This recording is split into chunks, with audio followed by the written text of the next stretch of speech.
जमलेल्या माझ्या तमाम महाराष्ट्र प्रेमी बांधवांनो, भगिनी, मातांनो, माझी भाषणाची सुरुवात बरोबर आहे ना रे? सगळे महाराष्ट्र प्रेमी आहात ना इकडे?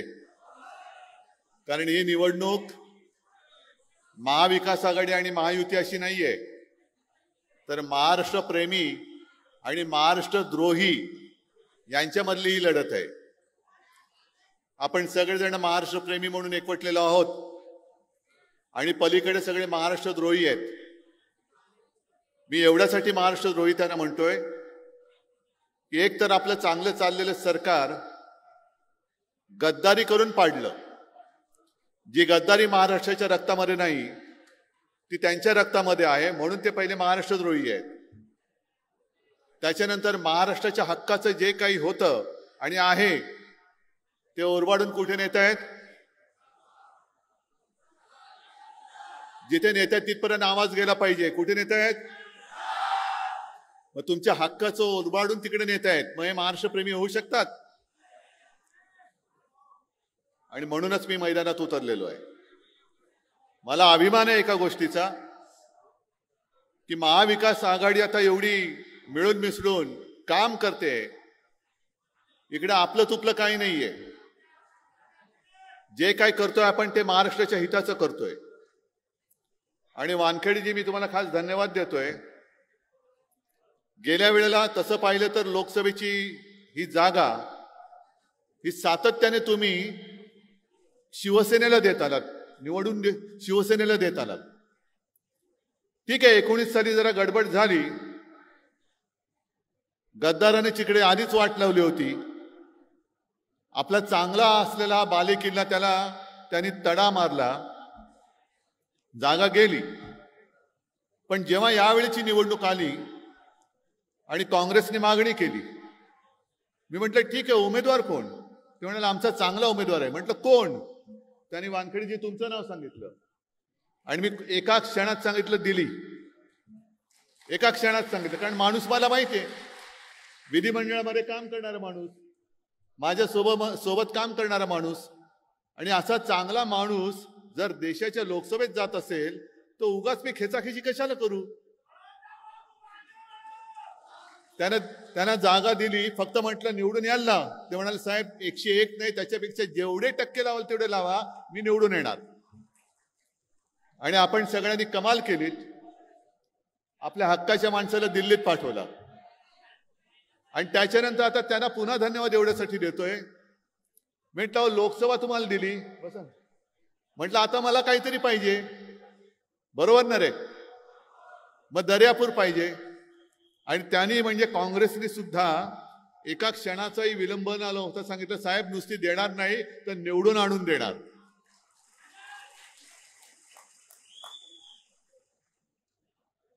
आणि एवढ्या लवकर आपण एकमेकांमध्ये मिळून मिसळून गेलो. मी खरंच तुम्हाला हात जोडून धन्यवाद सांगतोय. धन्यवाद. की आव्हान अजूनही संपलेलं नाही.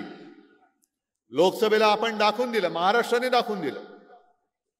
म्हणजे अगदी छत्रपती शिवाजी महाराजांना अभिमान वाटेल असं कर्तृत्व महाराष्ट्राने दाखवलं. मी तर म्हणेन माजलेल्या सत्ताधाऱ्यांच्या बुडाखाली ठिणगी महाराष्ट्राने पेटवली. महाराष्ट्राने ठिणगी पेटवली. कारण एक काळ असा होता गेले 10 वर्षाचा, आपण सगळे त्यांच्यासोबत होतो. 40च्या वरती खासदार आले होते. आणखीन काय द्यायचं बाकी होतं? खासदार दिले, आमदार दिले, वरची सत्ता दिली, खालची सत्ता दिली. त्यांच्या डोक्यात हवा गेली. मग हवा काढायला नको? हे आपल्यामुळे म्हणजे सर्वसामान्य जनतेच्या आशीर्वादाने हे गॅसचे फुगे जे फुगले आणि वरती वरती आकाशात जायला लागले. टाचणी मारली, आला फुगा खाली. आता पुन्हा एकदा करून दाखवायचंय. एकदा आपण करून दाखवलं. इथले सुद्धा जे काही खासदार होते, कोणत्या बस्तीमध्ये होते, काय होते, तुम्हाला सगळं माहिती आहे.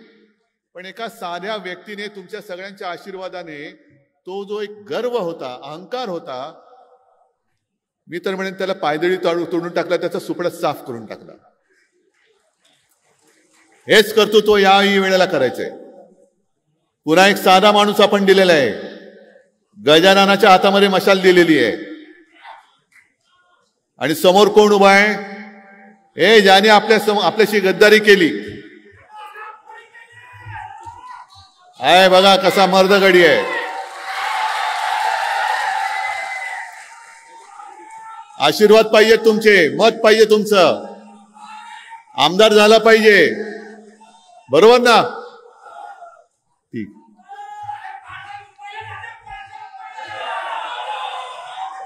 मी जिथे जिथे जातोय सभेला मला भाषण करण्याची गरजच लागत नाहीये. लोक तुम्हीच बोलताय, तुम्हीच सांगताय 50 खोके एकदम ओके, गद्दारांना गाडून टाकणार, मशाल पेटवणार, हे सगळे जनताच बोलते.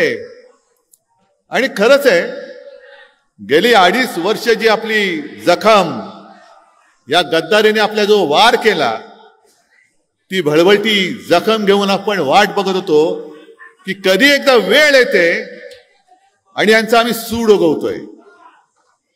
तो दिवस आता आलेला आहे, 20 तारखेला आलेला आहे. ही गद्दारी जी त्यांनी केली ती केवळ उद्धव ठाकरेशी नाही केली, शिवसेनेशी नाही केली, ही महाराष्ट्राच्या मातीशी आणि महाराष्ट्राच्या मातेशी केलेली गद्दारी आहे. काय वाईट चाललं होतं आपलं सरकार? एक तर 5 वर्ष पुरी करून द्यायला पाहिजे होतं आणि 5 वर्षानंतर बोंबलायचं होतं की मी किती काय वाईट केलं होतं ते सांगायचं होतं. पण 2.5 वर्षाच्या कालखंडामध्ये जे काम आपण करत होतो, मग ते करोनाचं असेल, शेतकऱ्यांची कर्जमुक्ती आपण केली होती की नव्हती? तुम्हाला मिळाली होती की नव्हती? मिळाली ना. पण कधीतरी एक घटना मला अशी सांगा की मी कर्जमुक्ती केल्यानंतर तुमच्या समोर येऊन मोठा शो केलेला आहे. केला कधी शो? कधीच केला नाही. याचं कारण असं की मी तुम्हाला जे कर्जमुक्त करायचं ठरवलं आणि मी करून दाखवलं, हे काय मी तुमच्यावरती उपकार नव्हते केले. मी माझं कर्तव्य पार पाडलं होतं आणि कमीत कमी त्रासामध्ये मी शेतकऱ्याला कर्जमुक्त करून दाखवलं होतं. मी म्हणजे मी नाही, महाविकास आघाडीचं सरकार, हे सगळे सोबत होते. अगदी यशोमती ताई सुद्धा माझ्या कॅबिनेटमध्ये माझी सहकारी मंत्री म्हणून होती. महाविकास आघाडीच्या सरकारने, हे जरा कॅमेरामन खाली बसला तर बरं होईल, पाठच्याने दिसेल. जरा खाली बसा, कॅमेरा ऑन ठेवा आणि खाली बसा. जरा खाली बसा ना, खाली बसा. आहेत त्यांची पण गरज आहे, त्याच्यामुळे दिल्लीकर आपली सभा बघतायत, जरा त्यांना पण त्यांचं काम करू द्या. पण मी कधी येऊन अहंकाराने मी केलं की नाही कर्जमुक्त, केलं की नाही कर्जमुक्त, ही शेखीकरी मिरवली नव्हती मी. कारण मी माझं कर्तव्य केलं. मी काय माझ्या खिशातनं पैसे काढून शेतकऱ्याला कर्जमुक्त नव्हतं केलं. आज जे यांचं चाललेले आहेत सगळे भाऊ, सगळे म्हणजे काय 3 भाऊ, मग एक देवा भाऊ, एक दाढी भाऊ आणि तिसरा जॅकेट भाऊ. मग यांच्यामध्ये भाऊबंद एवढी झालेली आहे. पण एका बाबतीत त्यांचं एक मत आहे, आपण तिघे भाऊ भाऊ सगळे मिळून महाराष्ट्र खाऊ. महाराष्ट्र गिळतायत, महाराष्ट्र खातायत, ओरबाडतायत. आता भले यांना महिलांसाठी प्रेम आलं असेल, बहीण म्हणून प्रेम आलं असेल, आनंदाची गोष्ट आहे. पण महिलांच्या सुरक्षेचं काय? जे रोज महिलांवरती अत्याचार होण्याच्या घटना घडतायत. एक काही महिन्यांपूर्वी बदलापूरमध्ये इथे जे काही घडलं, ती माता करायचं काय तिने? चिमुरड्या मुलीवरती शाळेमध्ये अत्याचार होतो, मग सुरक्षा आहे कुठे? शाळेमध्ये जर का छोट्या छोट्या मुलींवरती अत्याचार होणार असेल आणि तिच्या आईची तक्रार पोलीस स्टेशन मध्ये गेल्यानंतर कोणी दखल घ्यायला तयार नसेल, तर काय चाटायची तुमची ती 1500 रुपयाची मदत? काय करायचं त्या मदतीचं? आणि म्हणून मी परवाच्या सभेत बोललो की या 3 भावांनी जर का तोंड दाखवण्यासारखं त्यांचं असेल तर त्या माऊलीला जाऊन सांगा, भेटा तिला, जिच्या मुलीवरती अत्याचार झाले ना, तिला जाऊन भेटा आणि सांगा की मी आहे तुझा भाऊ, हे घे 1500. मी पहिलं पायताण काढून तोंड तुमची अशी फोडून काढेल की माझ्या मुलीचं आयुष्य उद्ध्वस्त झालंय आणि तुम्हाला काय लाच देतोयस? सुरक्षा नाही, काही नाही, पण अचानकपणाने मी तुझा भाऊ, हे की तुला मी ओवाळणी देतो. हे असं नाटक, असं थोतांड हे महाराष्ट्रामध्ये आजपर्यंत कोणी केलेलं नव्हतं. आज मला एक बरं वाटलं की गवई साहेब, राजेंद्रजी, तुम्ही माझ्या व्यासपीठावरती आलात. मला जुने दिवस आठवले. रासू, गवई आणि बाळासाहेब एका व्यासपीठावरती होते. आमचा घरोबा तेव्हापासूनच आहे. आणि रासू साहेब घरी पण यायचे. मी लहान होतो. चर्चा त्यांच्या काय चालायच्या, राजकारण कसं चाललंय, काय चाललंय. पण ते सुद्धा मला दिवस आठवले की बाळासाहेब आणि रासू गवई साहेबांची ती जी मैत्री होती, त्या मैत्रीमध्ये त्यांनी कधी राजकारण येऊ दिलं नाही. आणि सदैव दोघही एकमेकाचे स्नेही म्हणून उभं राहिले. भले दोन वेगळ्या पक्षात असतील, कदाचित विचारधारा वेगळ्या असतील, पण आज आपण एका व्यासपीठावरती आलेलो आहोत. आपलं उद्दिष्ट एकच आहे की आपला महाराष्ट्र आपल्याला वाचवायचा आहे. महाराष्ट्र वाचवायचा आहे. आणि महाराष्ट्रामधले जे काही संस्कार हे पुसून टाकतायत, सब कुछ मोदी, आणि जी जमीन आहे ती अदानी, नाही चालणार, नाही, अजिबात नाही चालणार. आम्ही चालू देणार नाही. तुमचे हे सगळे जे काही मनसुबे आहेत ते याच निवडणुकीमध्ये आम्ही पातळामध्ये गाडून टाकून त्याच्यावरती आमच्या महाविकास आघाडीचा झेंडा फडकवल्याशिवाय राहणार नाही. आज सगळे शेतकरी इकडे जमलेले आहेत. किती आहेत शेतकरी? सगळेच आहेत. बरं, मग मला खरं उत्तर द्यायचं. तुमच्यापैकी किती जणांना जी आपल्या सरकारने योजना सुरू केली होती, नियमित कर्ज परतफेड करणाऱ्यांना प्रोत्साहनपर 50,000 रुपये, किती जणांना मिळाले? नाही मिळाले नसतील तर असं करायला हात नका वर करू. फोटोवाले म्हणतील बघा यांना मिळाले. पीक विमा मिळाला? नुकसान भरपाई मिळाली? मग आणखीन काय? हमखास भाव, हमी भाव मिळतोय? तुमचा उत्पादनाचा खर्च वाढला की नाही वाढला? म्हणजे तुमचा पेरणीचा खर्च जो काही येतोय, शेतीचा खर्च जेवढा येतोय, त्याच्यापेक्षा जे मोदीजी म्हणाले होते की शेतकऱ्याचं आम्ही उत्पन्न दुप्पट झालंय, मला एका तरी शेतकऱ्यांनी सांगावं की होय माझं उत्पन्न दुप्पट झालंय, मोदीजींनी उत्पन्न दुप्पट केलंय, मी माझे सगळे उमेदवार हे मागे घेऊन दाखवतो. बरं, सोयाबीनला जो आपलं सरकार भाव देत होता 1,000-1,200 रुपये, मिळतोय ना तुम्हाला? 1,500 रुपये झालेत, 2,000 झालेत. किती जणांचे झालेत? किती? 10,000च्या वरती होता, आता किती आला? 4,000, 4,500, 3,000.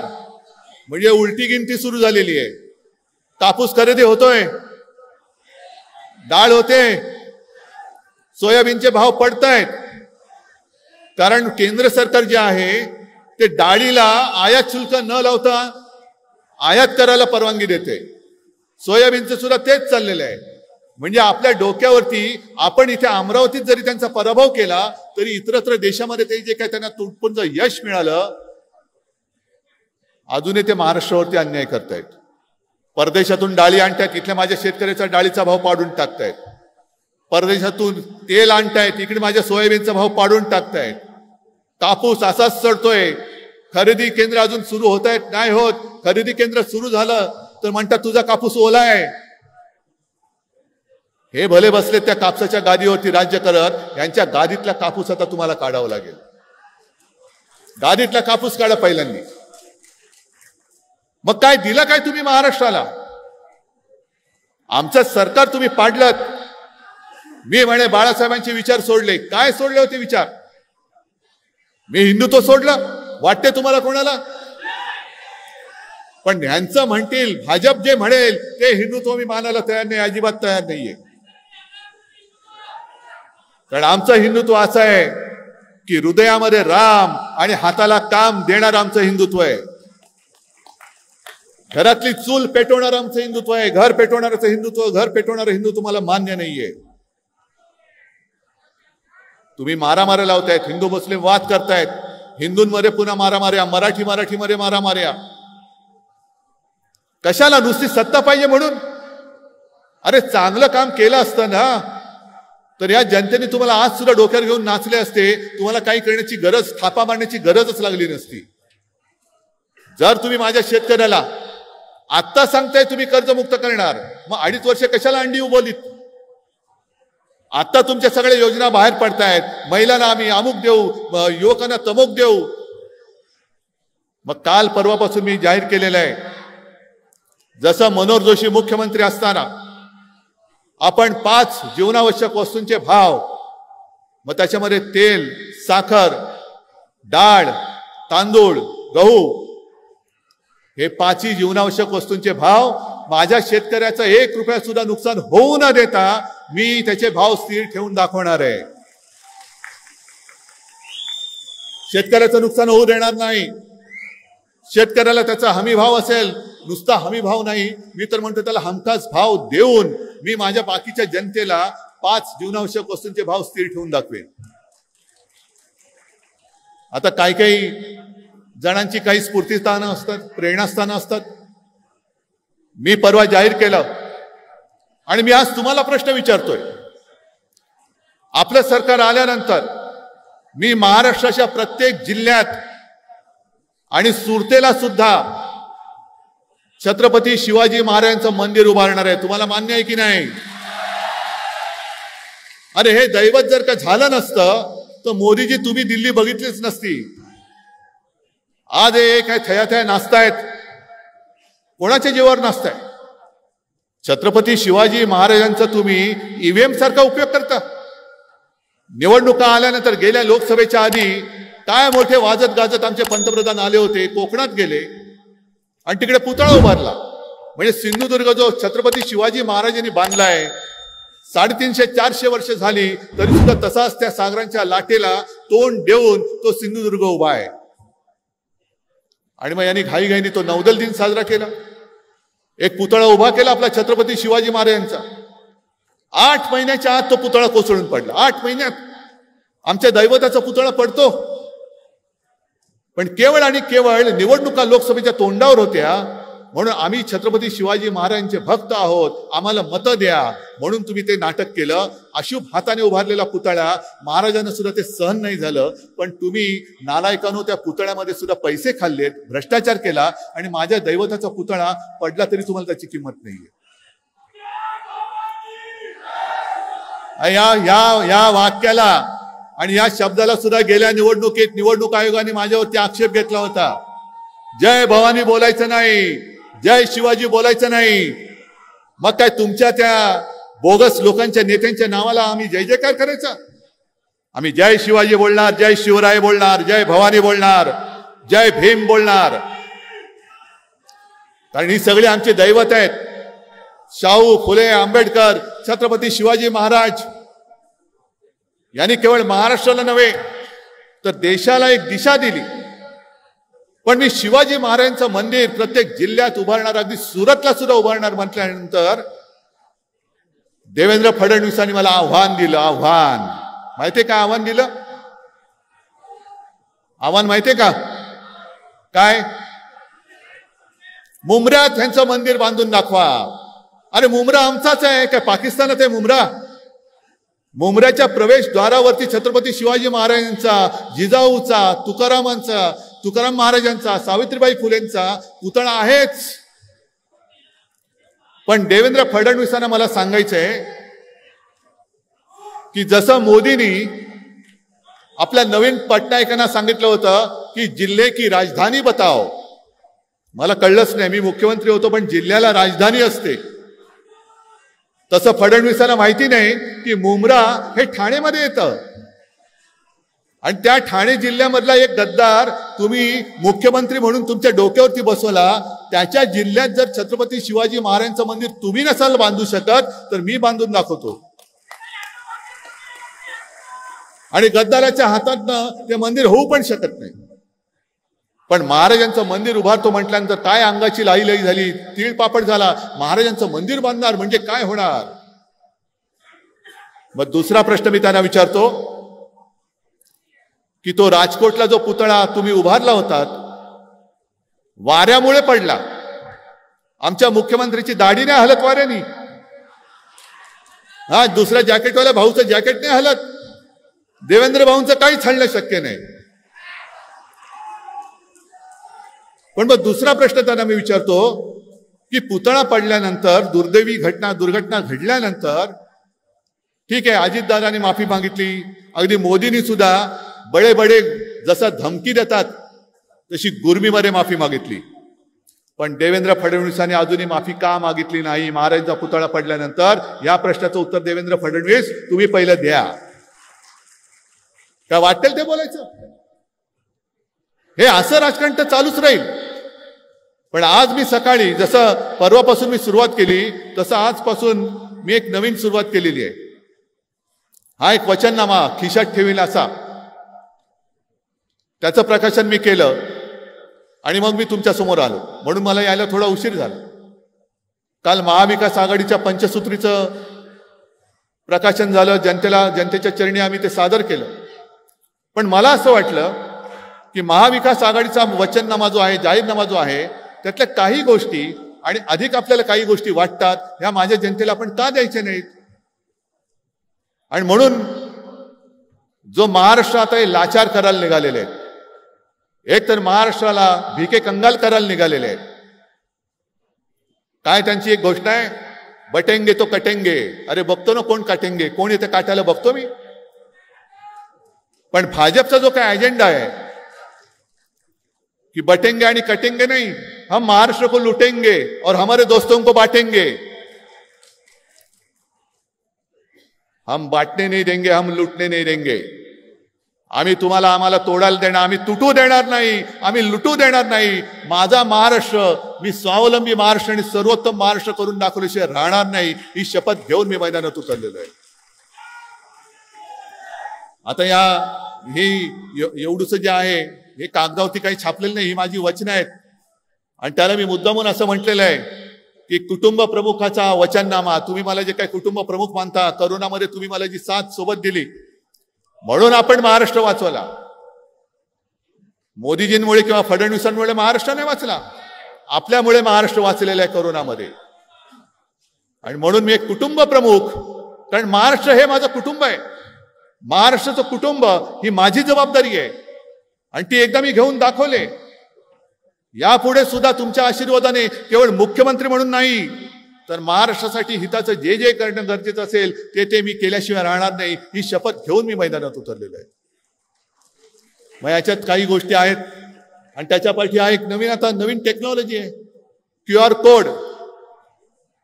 याच्यावरती तुम्ही स्कॅन केलं तर आपला वचननामा जो आहे सविस्तर तुम्हाला वाचायला मिळेल. पण 5 जीवनावश्यक वस्तूंचे भाव जे मी म्हटलं मी स्थिर ठेवणार. छत्रपती शिवाजी महाराजांचं मंदिर मी प्रत्येक जिल्ह्यात बांधणार. त्याचप्रमाणे मुलींना जे शिक्षण मिळते मोफत, तसंच मी माझ्या महाराष्ट्राच्या मुलांना सुद्धा मोफत शिक्षण देणार. याला कारण आहे, कारण इकडे माता भगिनी बसल्यात, इकडे सगळे वडीलधारी मंडळी बसल्यात. सरकारने किती पैसे देवत, पण जेव्हा स्वतःचा मुलगा स्वतःची मुलगी शिकून कष्ट करून एक रुपया जरी आपल्या आई वडिलांच्या हातात देते ना, स्वकष्टाची कमाई, त्यावेळेला त्या आई वडिलांना स्वर्गापेक्षाही जास्त मोठं सुख आपल्याला लाभल्याशिवाय वाटते. माझ्या मुलांना, माझ्या मुलींना, महाराष्ट्राच्या मुलांना, माझ्या महाराष्ट्रातल्या मुलींना स्वतःच्या पायावर उभं करण्यासाठी जे शिक्षण आज मुलींना मोफत मिळतंय ते सगळं शिक्षण मी मुलांना अगदी उच्च तंत्र शिक्षणापर्यंत सुद्धा मी त्यांना मोफत करून दाखवल्याशिवाय राहणार नाही. शेतकऱ्यांना जर मी मुख्यमंत्री असतो ना तर माझ्या मनात विचार होता की निवडणुकीच्या आधी परत एकदा कर्जमुक्त करायचं, आणि मी करून दाखवलं असतं. पण कालच्या महाविकास आघाडीच्या जाहीरनाम्यात तेही वचन आहे की आम्ही शेतकऱ्यांना कर्जमुक्त करून दाखवू. अनेक बेरोजगार तरुण आहेत, शिकलेत, सवरलेत, पण रोजगार कुठे? गुजरातला जाणार तुम्ही, मुंबईतनं बुलेट ट्रेन अहमदाबादला जाणार. मग महाराष्ट्रातले सगळे तरुण काय मुंबईत येऊन तिकडनं बसून काय अहमदाबादला जाणार नोकरी करायला? रोजगाराचा पत्ता नाही. अरे देवेंद्र फडणवीसांना थोडी तरी लाज वाटायला पाहिजे की नागपूरमध्ये आपण टाटा एअरबसचा जो प्रोजेक्ट आणत होतो तो तरी वाचवायचा होता. विदर्भातल्या अगदी पूर्व काय पश्चिम काय विदर्भातल्या संपूर्ण विदर्भातल्या माझ्या युवकांना युवतींना त्या मिहानमध्ये टाटा एअरबस जर का आला असता कारखाना तो नोकऱ्या मिळाल्या असत्या की नाही? मग ज्या विदर्भाने आजपर्यंत तुम्हाला भरभरून दिलं, खासदार दिले, आमदार दिले, अगदी राज्य तुम्हाला दिलं, तुम्ही दिलेल्या आमदारांमुळे देवेंद्र फडणवीस कोणे एकेकाळी मुख्यमंत्री झाले होते, त्या विदर्भाची सुद्धा तुम्हाला काही पर्वा नाही. म्हणजे तुम्ही द्या, आम्ही घेणार आणि गुजरातला देणार, देणार आणि गुजरातला देणार. सगळं काही गुजरातला चाललंय. मग माझ्या या तरुण युवकांनी करायचं काय? म्हणून त्यांना रोजगार मिळेपर्यंत 4,000 रुपये महिना हे महाविकास आघाडीचं सरकार त्यांना देणार आहे. महिलांना सुद्धा जी काही योजना सुरू आहे, हे म्हणे आता टीव्हीवरती जाहिराती सुरू आहेत, अरे सरकार बदललं तर आपली योजना बंद होईल. म्हणजे यांच्या मनात पक्का आहे की यांचं सरकार बदलते आणि ते आम्ही बदलणारच. सरकार बदललं तर योजना बंद होईल. बंद नाही होणार. तुमचे 2,000 रुपये वगैरे त्याच्यापेक्षा जास्त 3,000 रुपये आम्ही महिलांना देणार आहोत. सरकारी कर्मचाऱ्यांना जुनी पेन्शन योजना जी त्यांची मागणी आहे ती आम्ही लागू करणार आहोत. अशा अंगणवाडी महिला ज्या आहेत, ज्यांनी खूप मोठं काम कोरोनाच्या काळात केलं, त्यांचं मानधन आम्ही वाढवणार आहोत. अशा कितीतरी गोष्टी आहेत. या सगळ्या गोष्टी महाविकास आघाडीचं सरकार तुम्हाला देणार आहे. पण तुम्ही मला फक्त एकच गोष्ट द्यायची आहे. देणार आहात तुम्ही? या सगळ्या गोष्टी याच्यात आहेत. एवढ्या सगळ्या गोष्टी महाविकास आघाडीचं सरकार तुम्हाला देणार आहे. पण तुमच्याकडनं मला एकच गोष्ट पाहिजे. देणार आहात काय? तुमचा आशीर्वाद आणि तुमचं मत. ही एकच गोष्ट मला पाहिजे. फक्त एक मत द्या तुमच्याकडनं, सगळ्यांकडनं जेवढे आलेत, आणि तुमच्या कुटुंबाचं प्रत्येक मत हे आपल्या महाविकास आघाडीला द्या. कारण आम्ही लढतोय हे तुमच्या भवितव्यासाठी लढतोय. यावेळेला इकडे थोडंसं एक चोरलेली निशाणी आणि आपली निशाणी याच्यामध्ये संभ्रम निर्माण केला जाईल.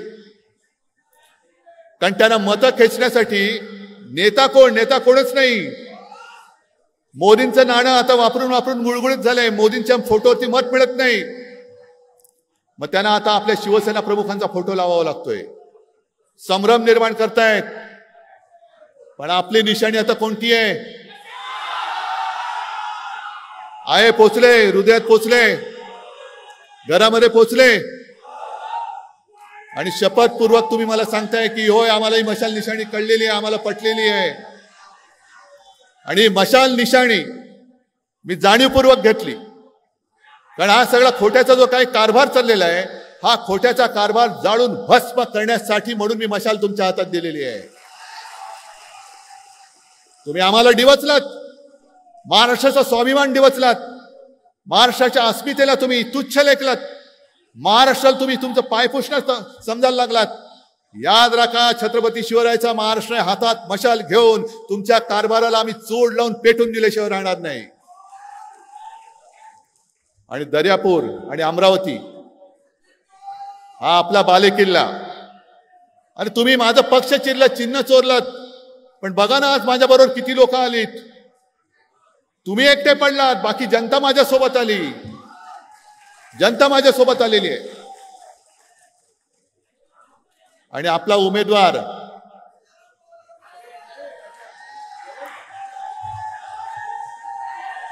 आहे ना पसंत आहे की नाही? मग समोरच्या गद्दाराला तडीपार करायचा. आणि हा मतदारसंघ जो यांनी नासून टाकलेला आहे तो परत एकदा मजबूतीने उभा करायचा. राजेंद्रजी तुमची मदत पाहिजे, वानखेडेजी तुमची मदत पाहिजे, सगळे राष्ट्रवादीचे त्यांची मदत पाहिजे. आणि सगळ्यात मोठं म्हणजे तुमचे आशीर्वाद मला पाहिजेत. ते आशीर्वाद मी मागायला आलेलो आहे. हे आशीर्वाद केवळ आणि केवळ तुमच्या उज्ज्वल भवितव्यासाठी मी मागतोय. आणि ते तुम्ही मला द्याल एवढा आत्मविश्वास बाळगतो आणि आपली रजा घेतो. जय हिंद, जय महाराष्ट्र. गर्जा हिंदुस्तान चॅनलला सबस्क्राईब करा आणि ताज्या घडामोडी जाणून घेण्यासाठी बेल आयकॉनवर प्रेस करा.